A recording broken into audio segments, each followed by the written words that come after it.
Good morning students. भौतिक विज्ञान की क्लास में आपका फिर से स्वागत है। लास्ट लेक्चर में हमने व्यतिकरण के बारे में बात करी थी और एक छोटा सा टॉपिक भी था उसके साथ, कला संबद्धता, है ना।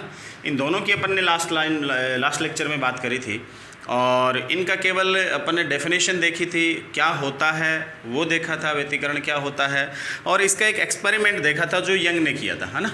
और यंग का डबल स्लिट एक्सपेरिमेंट उसको अपन कहते हैं, यंग का द्विरेखा छिद्र प्रयोग उसको अपन कहते हैं, है ना। उसके बारे में अपन ने बात करी थी और यंग ने एक्सप्लेन किया था एक्सपेरिमेंटली कि किस प्रकार से जो प्रकाश तरंगे हैं वो अध्यारोपित होती हैं एक दूसरे के साथ, और फिर पैटर्न जो बनता है यानी प्रकाश का जो पुनर्वितरण होता है वो किस प्रकार का मिलता है हमें, ठीक है। तो कहीं पर चमकीला मिलता है, कहीं पर ज़्यादा प्रकाश, कहीं पर कम, फिर ज़्यादा, फिर कम, फिर ज़्यादा, इस प्रकार का एक वितरण हमें प्राप्त होता है प्रकाश का, और उसी को हम व्यतिकरण प्रतिरूप कहते थे, ठीक है। उनका अपन फ्रिंजें कहते हैं। वो जो चमकीला काला जो पार्ट बनता है, वो जो चमकीला हिस्सा होता है या जो काला हिस्सा होता है, इनको फ्रिंज कहते हैं, है ना। तो इसको फ्रिंज प्रतिरूप भी कहा जाता है, ठीक है। और इसके आधार पर यंग ने ये भी बताया था कि प्रकाश का वास्तव में कौन सा स्वरूप होता है, तरंग स्वरूप होता है। क्यों? क्योंकि उसने क्या किया, अपने इस पैटर्न को समझाने के लिए हाइगेन का जो तरंगी का सिद्धांत था उसका उपयोग किया, और उसका उपयोग करने पर इसने जो प्राप्त किया वो एज इट इज़ एक्सप्लेन हो गया। इसलिए क्या हुआ कि तरंग स्वरूप है उसकी पुष्टि हुई, ठीक है। तरंग स्वरूप की क्या हुई, पुष्टि हुई इस बात के आधार पर, और हाइगेन का जो तरंगी का सिद्धांत था उसको क्या मिली, मजबूती मिली, मान्यता मिली, ठीक है। अब अपन क्या करते हैं, इसका मैथमेटिकल जो डेरिवेशन है वो अपन देखते हैं कि जो पर्दे पर अपन को तीव्रता मिलती है वो किन किन स्थानों पर कैसे कैसे मिलती है, कहाँ अधिकतम मिलती है, कहाँ न्यूनतम मिलती है, इसके लिए क्या शर्तें होती हैं वो हम यहाँ देखते हैं, ठीक है। तो वही डबल स्लिट एक्सपेरिमेंट अपन लेकर चलेंगे। इसके लिए अपने पास क्या था, ये वाली स्थिति थी, एक बिंदुवत अपन ने प्रकाश स्रोत लिया था, या अपन कहें कि एक गत्ता जो लिया था उसमें अपन ने यहाँ एक स्रोत रखा, स्रोत की बातें व्यवहार करवाया, तब पीछे स्रोत रखा था, और यहाँ एक पॉइंट लाइक अपन ने हॉल रखा था, इसको अपन ने प्रकाश स्रोत की भांति काम में लिया था, ठीक है। यहाँ से उत्सर्जित तरंगिकाएँ कहाँ पहुँची थी, ये दो जो प्रकाश स्रोत और लिए थे आपने, यानी दो छिद्र और लिए थे यहाँ पर स्लिट पर, इन छिद्रों तक पहुँची थी, है ना। इन्हीं को तो डबल स्लिट कहा था, दो छिद्र, द्विरेखा छिद्र भी कहते हैं इसको, है ना। इसको अपन ने क्या नाम दिया था, S1, और इसको क्या नाम दिया था, S2, इन पॉइंट्स को, ठीक है। यहाँ से उत्सर्जित तरंगिकाएं थी वो अपन को कहाँ पर मिल रही थी, इस पर्दे पर मिल रही थी। कहाँ मिल रही थी, इस पर्दे पर अपन को मिल रही थी, ठीक है। हम ये कहते हैं कि सपोज यहाँ से उत्सर्जित तरंगिकाएं हैं और यहाँ से उत्सर्जित तरंगिकाएं, वो इस बीच वाले भाग में क्या होती हैं, अध्यारोपित होती हैं, और अध्यारोपण के पश्चात इस पर प्रतिरूप बनाती है। सपोज इसके ये मिड वाला भाग है, इस मिड वाले पॉइंट से किसी डिस्टेंस पर, सपोज इसको मैं y कह दूँ, है ना, इतनी डिस्टेंस पर कोई फ्रिंज बनती है P पॉइंट पर। ये कौन सा बिंदु है, P बिंदु है। यहाँ पर कोई फ्रिंज बनती है, वो काले भी हो सकती है, वो चमकीले भी हो सकती है, ठीक है।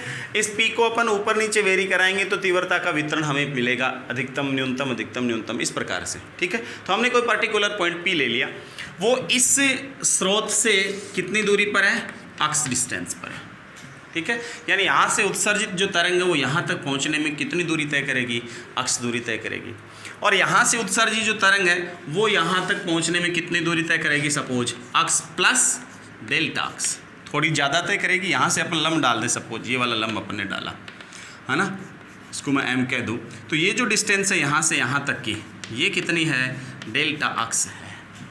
इसको हम एक नए नाम से जानते हैं, पथांतर के नाम से। किस नाम से जानते हैं, पथांतर के नाम से जानते हैं कि S1 से P तक पहुंची तरंग, उसने अक्स पथ तय किया, और S2 से P पर पहुंची, उसने अक्स प्लस डेल्टा अक्स तय किया, तो दोनों के द्वारा तय किए गए पथ में अंतर कितना है, डेल्टा अक्स है। और आप जानते हो कि पथांतर आपके पास दिया गया तो आप कलांतर भी फाइंड आउट कर सकते हो। क्या देख सकते हो, कलांतर बराबर 2π/λ इंटू पथांतर, जानते हो आप भली बात इसको, है ना, ये अपने पास सूत्र होता है। तो कला में भी क्या आ जाता है, यहाँ से जो तरंग जा रही है उस तरंग, यहाँ से जो तरंग जा रहेगी ये वाली तरंग जाएगी, और यहाँ से जो तरंग जाएगी, है ना, इन दोनों तरंगों की कला में क्या मिलेगा आपको, अंतर मिलेगा, है ना। और वो कलांतर कितना होता है वो भी अपन ले लेते हैं, सपोज फाई होता है, कितना होता है, फाई होता है। अब एक बात और बताऊँ मैं आपको थोड़ी सी, इसमें क्या होता है कि थोड़े टाइम बाद मैक्सवेल ने 1878 के आसपास ये एक्सप्लेन किया था कि ये जो तरंगे होती हैं, प्रकाश तरंगे, ये कौन सी होती हैं? विद्युत चुंबकीय तरंगे होती हैं। ठीक है, बाद की घटनाओं में पता चला कि इसमें विद्युत और चुंबकीय दोनों घटकों में से केवल विद्युत जो क्षेत्र का घटक है वो क्या होता है, थोड़ा ज़्यादा प्रभावी होता है ना। इसलिए हम इन तरंगों का जो एक्सप्लेनेशन देते हैं वो इस विद्युत क्षेत्र के रूप में ही मोस्टली एक्सप्लेन करते हैं। ठीक है, तो मान लो ये जो तरंग है, इस तरंग का अपन विद्युत क्षेत्र वाला घटक तरंग स्वरूप में लिखें और इस तरंग के लिए दोनों के तरंग स्वरूप में लिखें। दोनों तरंगें यहाँ इस बीच वाले रीजन में अध्यारोपित होती हैं, पी पर अपन को मिलती हुई दिखती है और यहाँ पर अपन को क्या मिलता है? प्रतिरूप मिलता है न्यूनतम या अधिकतम तीव्रता के रूप में। ठीक है, तो सपोज पहली तरंग है, उसका विद्युत क्षेत्र का जो तरंग समीकरण है वो सपोज कितना है? E1 है। E1 बराबर M1, M यानी मैक्सिमम मान, M1 sine kx minus omega t. मैंने बताया था ना कि ये जो पार्ट है ये कला वाला पार्ट कहलाता है। ये कौन सा पद कहलाता है? कला पद। शुरू वाले लेक्चर में याद करो, है ना, इस टाइप का अपन ने कोई समीकरण लिया था उसमें। ये इसका एम्पलीट्यूड कहलाता है, आयाम कहलाता है। ठीक है, और ये अपने पास तरंग का समीकरण हो गया। ठीक है, पहली तरंग का समीकरण। ये k क्या बताता है? संचरण नियतांक होता है k बराबर, इसका मान कितना होता है? मॉड का मान 2 पाई अपॉन लैम्डा होता है। ठीक है, अक्स अपन को ये पोजिशनल व्यू बता रहा है अपने पास इस डायरेक्शन में, और ओमेगा अपन को क्या बताता है? आवृत्ति, कोणीय आवृत्ति। ओमेगा क्या है? कोणीय आवृत्ति। तो स्थिति और समय दोनों के रूप में अपने पास तरंग इस प्रकार से परिवर्तित होती हुई आगे बढ़ती है। दूसरी जो तरंग है इसका समीकरण है समीकरण नंबर 1। दूसरी जो तरंग है इसका समीकरण है E2 बराबर EM2 साइन। अब इसमें देखो क्या है, के तो अपने पास है, संचरण तो एक ही दिशा में है दोनों का। अपन ने कल कंडीशन भी देखी थी व्यतिकरण की, कि शर्तों में भी अपन ने बताया था कि संचरण क्या होना चाहिए? एक ही दिशा में। तो वो अक्ष में जा रहे तो ये भी अक्ष में, लेकिन डिस्प्लेसमेंट देखो अलग है। अब अक्ष प्लस डी एक्स हो गया। अब कितना हो गया? अक्ष प्लस डेल्टा अक्ष माइनस ओमेगा टी। आवर्ती क्या लेनी है? समान। बताया था ना कि समान आवर्ती या तरंग दैर्ध्य की तरंगें होनी चाहिए, इसलिए आवर्ती अपन ने क्या ली? दोनों की समान। यानी E2 बराबर क्या हो गया अपने पास? EM2 sine kx minus omega t, k plus delta x plus k delta x. या इसको मैं क्या कह दूं? E2 बराबर EM2 sine kx minus omega t plus phi. समीकरण 2। यहाँ अपन ने फाई किसको माना है? इस पद को, है ना। यहाँ फाई क्या माना है अपन ने?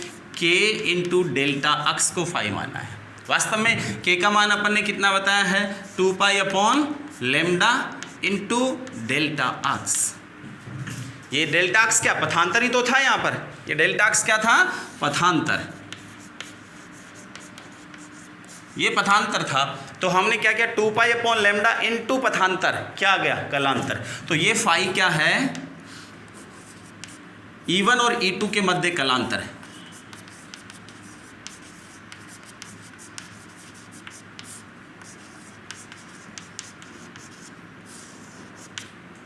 समझ गए?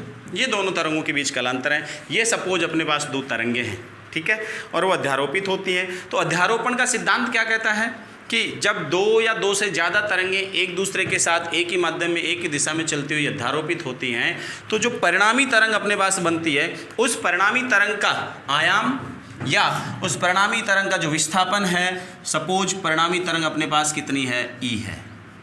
परिणामी तरंग कितनी है? E है। ये कितना होगा इसका मान, या E रिजल्टेंट मैं इसको कह दूँ, परिणामी तरंग को क्या कह दूँ? E रिजल्टेंट कह देता हूँ सपोज, है ना। तो परिणामी तरंग इसका मान कितना होगा? E1 plus E2। अध्यारोपण के सिद्धांत से। किससे आ गया ये? अध्यारोपण के सिद्धांत से। अब अपन दोनों को समीकरणों को सॉल्व कर लेते हैं, दोनों मान इसमें रख करके।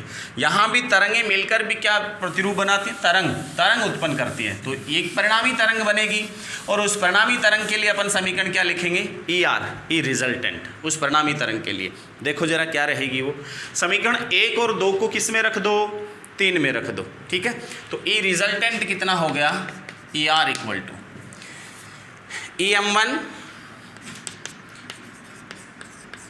Sign kx minus omega t plus EM2 sine kx minus omega t plus phi. ये इनिशियल कलांतर कहलाता है दोनों तरंगों में। अब देखो ये क्या है, साइन A प्लस B बन गया, क्योंकि ये फॉर्म अपन एक साथ रखना चाह रहे हैं, यहाँ भी यही फॉर्म है ना, इसलिए, है ना। और ये फॉर्म अपन तरंग स्वरूप में लेते हैं बेसिक, ठीक है, स्थिति और समय को लेकर के, इसलिए अपन उसको क्या करते हैं, साइन A प्लस बी क्या होगा, साइन A प्लस बी कितना होता है, sine A cos B plus cos A sine B, ठीक है, और रख दो मान उसमें। तो क्या होगा अपने पास, ER equal to EM1 as it is sine kx minus omega t plus EM2, इसमें क्या कह, देखो साइन A, इसको मैं A कह दूं और इसको क्या कह दूं, B कह दूं, तो sine kx minus omega t into cos B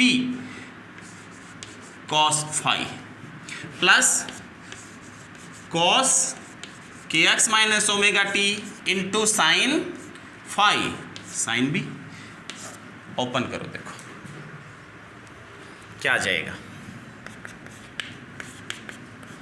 ई रिजल्टेंट कितने आया, EM1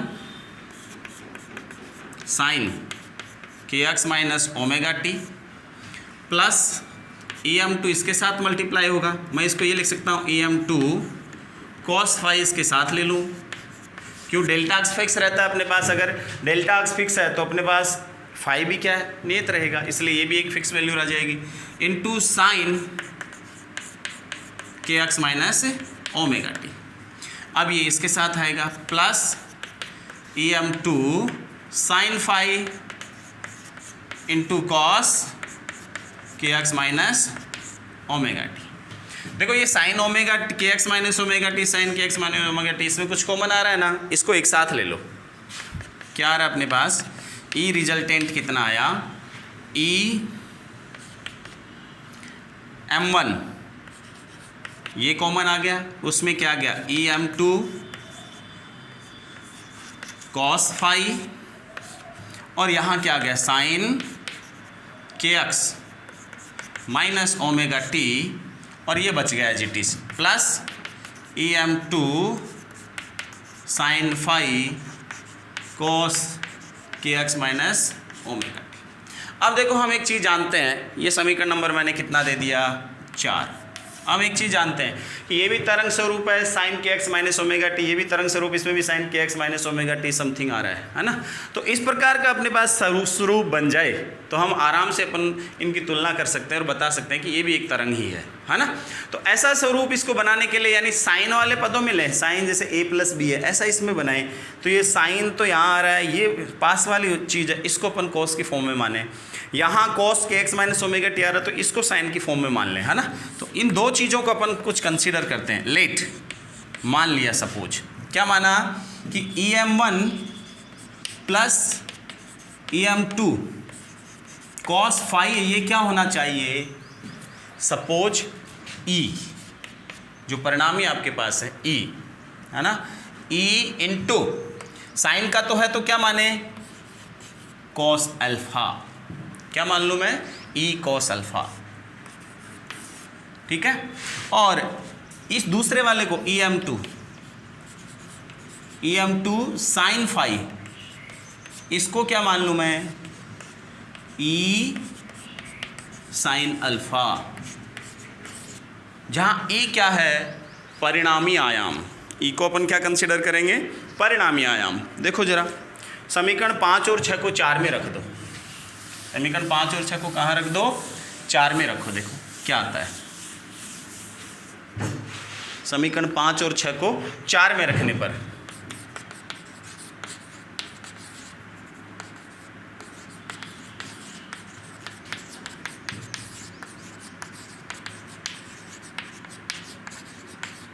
रखो, क्या आ जाएगा, ई रिजल्टेंट, परिणामी जो तरंग है, वो कितनी आएगी, E cos alpha sine k x minus omega t, E cos alpha sine k x minus omega t plus E sine alpha cos k x minus omega t. ये समीकरण ई तो कॉमन आ रहा है, उसमें ई कॉमन आते ये बन जाएगा साइन ए कोस बी कोस ए साइन बी साइन ए प्लस बी, ऐसा ही बन रहा है ना।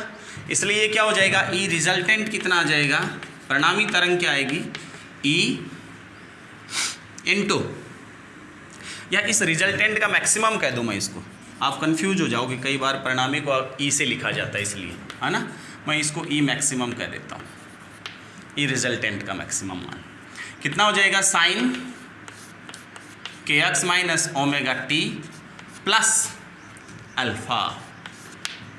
ये लो साहब, तुलना करो, देखो समीकरण 1 और 2 से इस समीकरण 7 की, वैसा सा ही है कुछ, है ना। परिणामी जो तरंग आपको मिलेगी वो क्या मिलेगी, EM एम्पलीट्यूड की मिलेगी, है ना। उसका आयाम कितना होगा, EM होगा परिणामी तरंग का, यानी दोनों तरंगें E1 और E2 जब अध्यारोपित होंगी तो जो परिणामी तरंग बनेगी उसका जो अपने पास आयाम होगा वो कितना होगा, मैक्सिमम आयाम EM होगा, और उसमें जो परिवर्तन होगा तीव्रता में वो किसके साथ होगा, इस अल्फा पर डिपेंड करेगा। किस पर डिपेंड करेगा, इसे अल्फा पर डिपेंड करेगा, ठीक है। अब ये वाली जो वैल्यू है ये परिणामी तरंग को व्यक्त करती है जो दोनों के अध्यारोपण से बनती है, वो भी एक तरंग स्वरूप ही प्राप्त होता है। अब उसकी जो इंटेंसिटी है यानी तीव्रता वो कैसे परिवर्तित होती है, कैसे कैसे चेंजेज आते हैं, वो अपन देखते हैं। वो किससे देखते हैं कि इस परिणामी आयाम का मान तो ज्ञात करें, ये तो हमें यहाँ ऐसे ही माना था, रैंडमली माना था अपन ने EM, तो ये परिणामी सपोज आयाम इतना होगा, इसका मान कितना होगा वो तो निकालें, तो वो तो इन दोनों समीकरणों से निकाल सकते हैं। इसका वर्ग करोगे इसका वर्ग करोगे तो देखो साइन स्क्वायर अल्फा को स्क्वायर अल्फा 1 हो जाएगा, तो समीकरण 5 का और 6 का वर्ग करके जोड़ने पर, है ना, समीकरण परिणामी आयाम के लिए, या इसमें लिखोगे समीकरण 7 परिणामी तरंग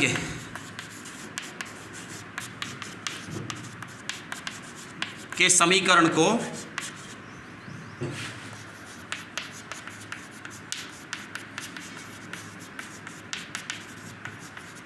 व्यक्त करता है, समझ गए। ये परिणामी तरंग का समीकरण होगा, ठीक है। अब परिणामी आयाम क्या होगा इसका, परिणामी आयाम रिजल्टेंट एम्पलीट्यूड कितना होगा,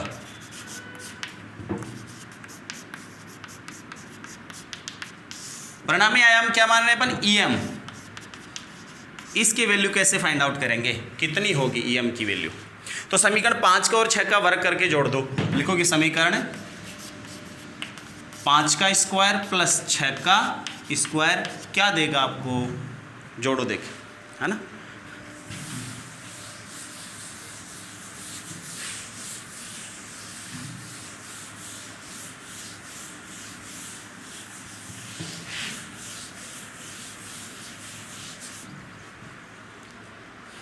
कितना होगा, ये वाला स्क्वायर और ये स्क्वायर, तो EM स्क्वायर पहला cos square alpha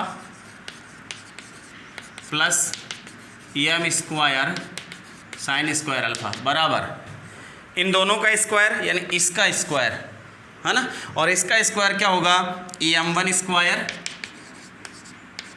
plus EM2 square cos square alpha plus 2 EM1 EM2 2 EM1 EM2 cos alpha plus इसका स्क्वायर दूसरे का plus EM2 square sine square alpha. देखो ये दिख रहा है कि इसमें EM2 स्क्वायर कॉमन आ रहा है ना, और इसमें EM स्क्वायर कॉमन आ रहा है, तो कॉमन आने के बाद क्या बचेगा, cos square alpha plus sine square alpha 1। आप जानते हो चूंकि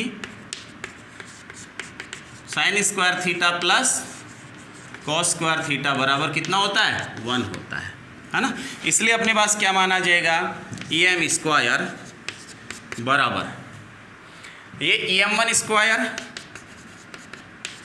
प्लस इन दोनों से क्या बचेगा, EM2 square plus 2 EM1 EM2 cos alpha. या ये समीकरण नंबर मैं 8 कह देता हूँ, या EM बराबर root EM1 square plus EM2 square plus 2 EM1 EM2 cos alpha. ये लो जनाब, ये समीकरण 9 किसको बताता है? परिणामी तरंग के आयाम को बताता है। ये परिणामी तरंग का आयाम बनेगा कि जो परिणामी तरंग आपको प्राप्त होगी उसका जो आयाम होगा उसका मान कितना होगा? इतना होगा। समझ गए? और ये जो अल्फा वाली स्थिति है कि ये अल्फा यानी ये जो कलांतर अपन को प्राप्त होता है अल्फा परिणामी जो अपने पास आयाम या परिणामी जो तरंग है उसकी दिशा किधर होती है? अल्फा कोण पे होती है। किससे? kx माइनस ओमेगा टी से। किससे? kx sine kx minus omega t से प्लस अल्फा पे रहता है वो मान। तो वो कितना होता है? उसके लिए अपन क्या करते हैं? उसके लिए देखो क्या करते हैं, अल्फा का मान ज्ञात करने के लिए कि जो परिणामी तरंग आपको मिलेगी या परिणामी जो आयाम मिलेगा उसकी दिशा किधर होगी, किस एंगल पे वो मिलेगा, तो वो अल्फा अपने पास अपन ने लिया अल्फा मान। ठीक है, तो क्या करेंगे? समीकरण 6/5 से, है ना। तो समीकरण 6/5 से परिणामी जो तरंग है उसके लिए जो कला कोण है वो क्या मिलेगा? समीकरण कितना? 6/5 से 6/5 से क्या मिलेगा? EM तो कैंसिल हो जाएगा, ये आएगा sine alpha upon cos alpha, tan alpha. Tan alpha बराबर कितना आ जाएगा? EM2 साइन फाई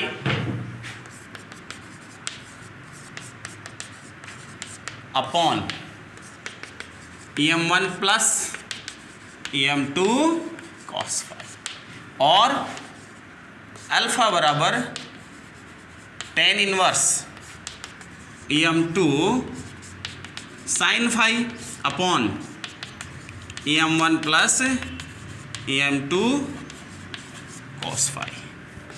ये परिणामी आयाम की दिशा होगी। समीकरण नंबर 10। समीकरण 10 परिणामी आयाम की दिशा को व्यक्त करेगा कि परिणामी आयाम है वो किधर होगा, है ना।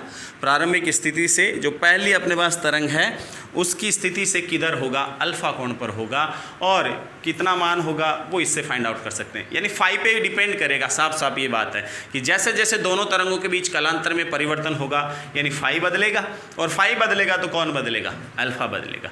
इस आधार पर अपन परिणामी जो अपने पास तरंग थी उस परिणामी तरंग को ज्ञात कर सकते हैं, कितनी आती है। परिणामी तरंग का आयाम क्या होता है वो अपन ज्ञात कर सकते हैं, और साथ के साथ परिणामी तरंग का आयाम किस एंगल पे होगा वो अपन क्या कर सकते हैं? ज्ञात कर सकते हैं। आराम से ज्ञात कर सकते हैं, कोई दिक्कत इसमें नहीं होनी चाहिए। ठीक है, नेक्स्ट अपन देखते हैं परिणामी तरंग की तीव्रता या परिणामी तीव्रता जिसको अपन कहते हैं, दोनों के अध्यारोपण से परिणामी तीव्रता वो कितनी होती है? इंटेंसिटी को I से डिनोट करते हो आप। ठीक है, ये परिणामी तीव्रता अपन देखते हैं क्या स्थिति रहती है इसकी। ठीक है, परिणामी तीव्रता के लिए देखो अपन क्या करते हैं कि हम ये जानते हैं कि विद्युत चुंबकीय जो तरंगें होती हैं, है ना, और उनका जो तीव्रता का मान है वो आयाम के वर्ग के समानुपाती होता है। यानी तीव्रता क्या होती है? तीव्रता हमेशा क्या गिनी जाती है? समानुपाती होती है आयाम जो होता है अपने पास उसके वर्ग के। आयाम के वर्ग की क्या होती है? समानुपाती होती है। समझ गए बात आप? तो आयाम के वर्ग के समानुपाती होती है। अब आयाम अपने पास क्या है? ये है EM1 स्क्वायर। तो मैं सपोज ये कहूँ कि परिणामी जो तीव्रता मेरे पास आएगी I, वो प्रोपोर्शनल होगी किसके? EM स्क्वायर के। किसके प्रोपोर्शनल होगी? EM स्क्वायर के। सपोज मैं इसको ये कह दूँ I बराबर K, ये सपोज कैपिटल K है ना, K EM स्क्वायर। ये वो K नहीं है जो अपन लेते थे, संचरण नियतांक लेते थे, वो वाला K नहीं, ये कोई नियतांक है ना। ये K क्या है? कोई नियतांक, ये कोई नियतांक अपन ने ले लिया, समानुपाती नियतांक है ना। K I equal to K into EM square, ये तीव्रता होगी परिणामी तरंग की तीव्रता। तो पहले वाली तरंग है उसके लिए क्या होगी? पहले वाले के लिए सपोज 1 होगी I1, और वो कितनी होगी? K into EM1 square. और दूसरी जो होगी उसके लिए तीव्रता कितनी होगी, k इंटू EM2 स्क्वायर, ये होनी चाहिए दूसरी के लिए तीव्रता, है ना। तो ये वाले जो मान हैं, ये वाले मान अपन समीकरण 8 से देखें, यानी समीकरण 8 को अपन k से गुणा कर दें, है ना। तो समीकरण 8 को k से, जो नियतांक है, गुणा करने पर क्या आएगा, यहाँ k से मैं गुणा कर दूँ, यहाँ k से मैं गुणा कर दूँ, इसको मैं k से गुणा कर दूँ, और यहाँ मैं किस से गुणा कर दूँ, 2 इस k से गुणा कर दूँ। ये समीकरण 8 आ गया, समझ गए। ये क्या आ गया, समीकरण 8 आ गया। अब देखो मैं इस एक पद को क्या लिख सकता हूँ, इसमें थोड़ा सा करेक्शन कर सकता हूँ। मैं इसको क्या कर दूँ, 2 तो पड़ा रहे मेरे पास, है ना। इसको मैं एक काम करूँ, k को मैं इस E1 के साथ M1, है ना, इसका स्क्वायर लिख दूँ, और इस k को मैं किसके साथ, EM2, इन दोनों के स्क्वायर का, और इनका भी मैं क्या ले लूँ, अंडर रूट, और साइड में क्या रह जाए, कोस अल्फा। देखो जरा क्या होगा, देखो EM1 square under root EM1 आएगा, EM2 square under root EM2 आ जाएगा बाहर, k इंटू के, सॉरी यहाँ स्क्वायर लगाना आप, स्क्वायर इसके EM1 स्क्वायर के मत लगाना, ये तो EM1 स्क्वायर का अंडर रूट EM1 और EM2 स्क्वायर का EM2 बाहर आ जाएगा, k डॉट के स्क्वायर अंडर रूट है तो k बाहर आ जाएगा, यही पद आएगा वापस, ऐसे लिख सकता हूँ। अब ये क्या बन गया, I1, ये क्या बन गया, I2, ये भी देखो क्या बन गया, I2, और ये क्या बन गया, I1, और ये क्या बन गया, I। तो जो परिणामी तीव्रता अपन को मिलेगी I, है ना, वो क्या मिलेगी, I1 plus I2 plus 2 root I1 I2, दोनों अंडर रूट के अंदर है ना, और कॉस अल्फा बाहर है। ये लो सब समीकरण नंबर कितना 10 हो गया था, ये क्या था 11 हो गया था, और ये कितना हो गया 12। ये परिणामी तीव्रता को व्यक्त करता है, किसको व्यक्त करता है,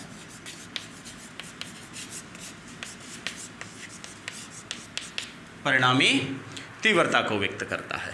ठीक है, ये अपने पास परिणामी तीव्रता मिलती है, परिणामी आयाम मिलता है, और इस प्रकार से अपन इसका और एक्सप्लेनेशन देखेंगे। 2 केस देखेंगे, फर्स्ट केस, सेकंड केस, उसमें अपन ये भी देखेंगे कि भाई किस प्रकार से तीव्रता परिवर्तित होती है और कौन कौन सी स्थितियाँ अपन को मिलती हैं।